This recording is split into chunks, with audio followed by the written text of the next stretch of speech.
Well,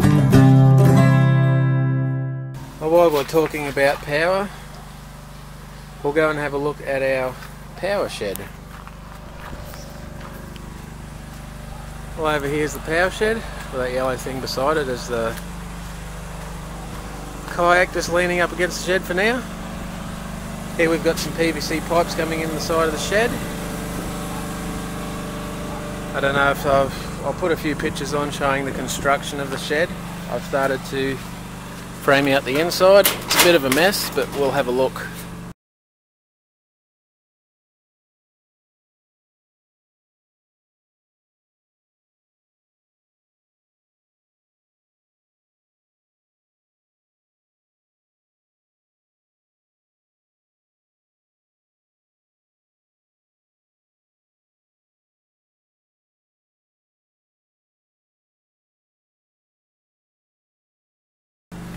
I'll just open that door, see if we've got enough light.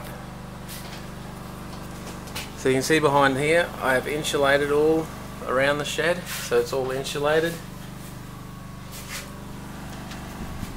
and it's all been sheeted. I've still got to do the ceiling. I haven't decided what to do with the ceiling yet, or what to sheet it with, as this fibre cement sheeting is fairly heavy and this shed ceiling is not really made to support a lot of weight. I have reinforced, where are we? Reinforced this front section here with these steel square tubing. I should have a piece here. This square tubing here, I reinforced this here. I've got square tubing both sides.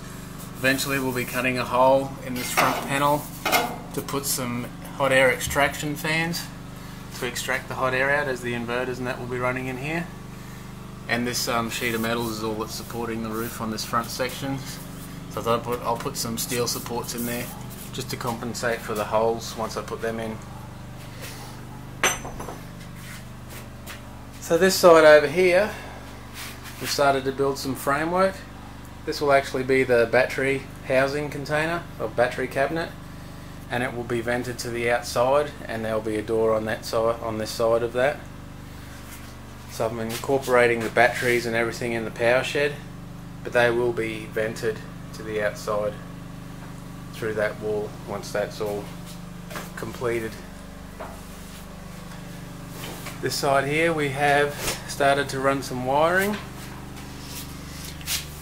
Here will be the AC outlet from the inverters and the AC inlet, where this hole's got to be done from the generator, and it comes up to here to the AC breakers. So there'll be a AC out from the inverter and it'll go to the house, which goes through one of those PVC pipes, and generator input to the inverter to charge if we've got a cloudy day or low voltage. This side here is solar panels in. So if we have a look, you can see our solar cable there behind the conduit, and at the moment we've got two breakers for two separate banks of solar panels. At first we'll only have one bank.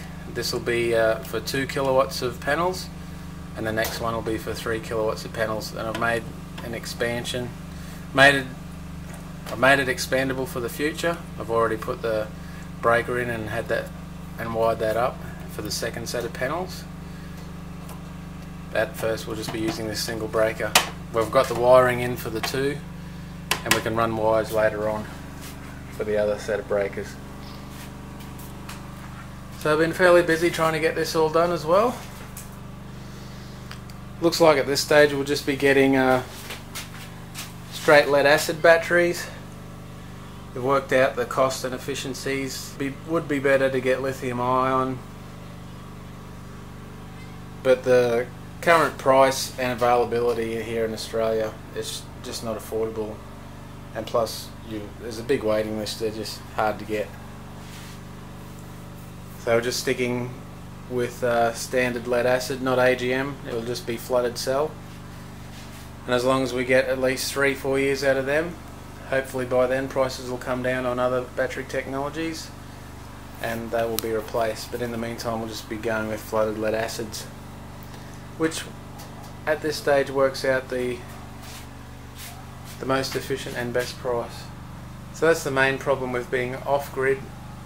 Generating power isn't a problem with solar panels and wind generators and things like that. It's battery storage for when you cannot generate the power.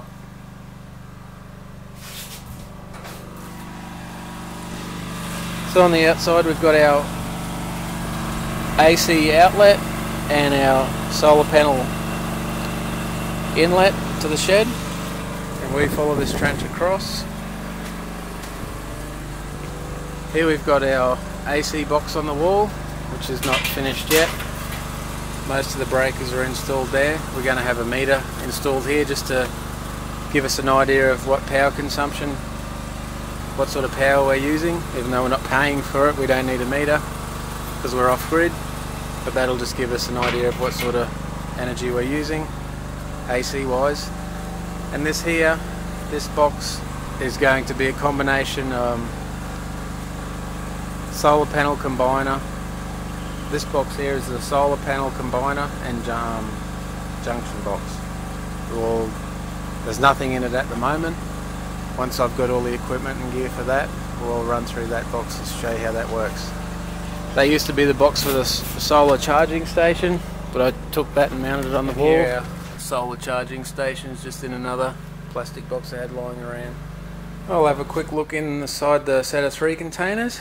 As you can see, we've started moving furniture in. It's a bit of a mess at the moment.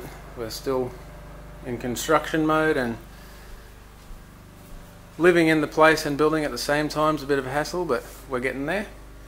So as you can see, we've got our fridge and most of our furniture in. This section here will be the kitchen. At the moment we've got clothes racks for when it's raining, just to dry clothes. And here's our lounge area. And we've got our lead running in to charge our big screen TV. Well, actually it's just a cheap laptop I got off eBay for about 90 bucks. But we've been watching movies and things on that in the meantime. And that just gets charged from the charging station outside. So I've got to run a lot of leads to run all this stuff at the moment. As you can see, I've got a lead coming in from the generator, a couple of battery chargers, and the batteries there. We've got a lead going in through the door to run the washing machine. We make do with what we've got, and it's all temporary while we still construct. Well, there's another bit of an update for the Bushblock homestead. Thanks for joining us. We'll catch you again next time. See ya.